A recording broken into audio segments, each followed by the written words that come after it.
Okay, got this cordless saw, and it's pretty cool, very powerful.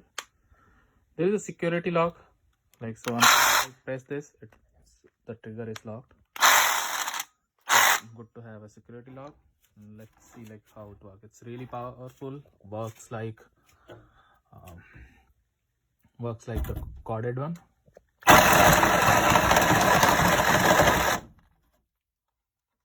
Pretty powerful.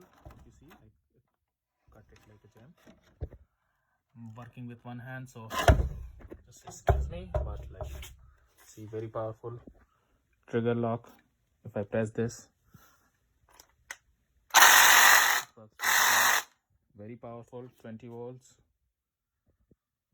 Overall, a really good one.